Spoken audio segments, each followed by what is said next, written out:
Thank you, Mr. President. Distinguished President, Excellencies, colleagues, and friends. 1 week ago, the Russian Federation's military attack on Ukraine opened a new and dangerous chapter in world history.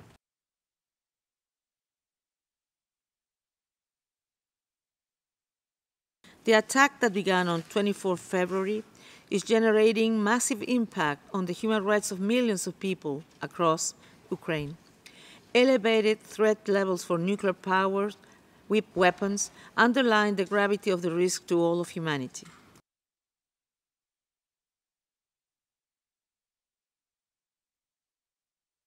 I must emphasize that the real figures will be far higher, since numerous other casualties are pending confirmation and information from some areas engaged in intense hostilities have been delayed.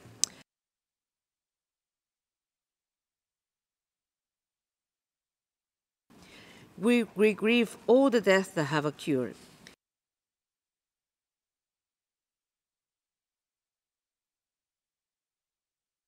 Most civilian casualties were caused by the use of heavy artillery, multi-launch rocket systems, and airstrikes in populated areas, with concerning reports of use of cluster munitions striking civilian targets. Massive damage to residential buildings has been inflicted.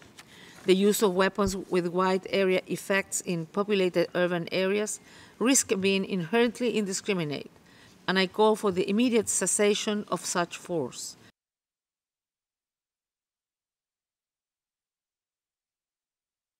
I commend the welcome that Ukrainians living in the country have received. This welcome must be extended to all those fleeing conflict, regardless of their citizenship, ethnicity, migration, or other status. There has been disturbing indications of discrimination against African and Asian nationals while fleeing, and the office will be watching this situation attentively.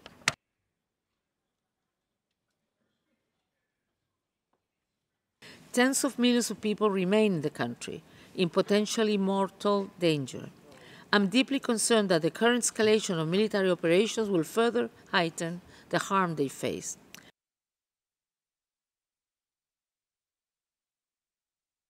Thousands of people, including older people, pregnant women, as well as children and people with disabilities, are being forced to gather in underground shelters and subway stations to escape explosion.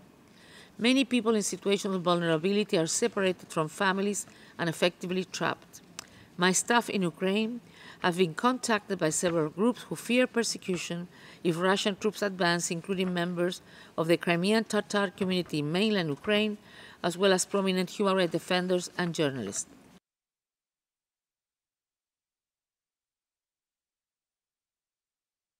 I echo the powerful call by the General Assembly yesterday for an immediate resolution of the conflict through peaceful means.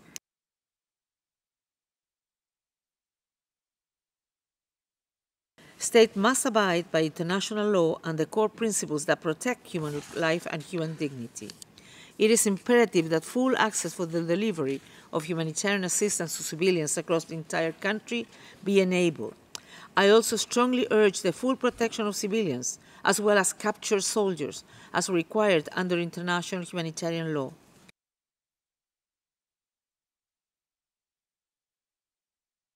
Stood firm on the side of peace, security, development, justice, international law, and human rights, and time after time, when the international community has rallied together in solidarity, those values have prevailed.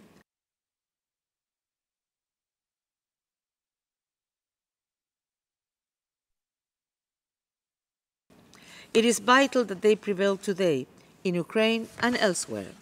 My thoughts are with all people who suffer unbearable fear, pain, and deprivation because of the senseless destruction of warfare.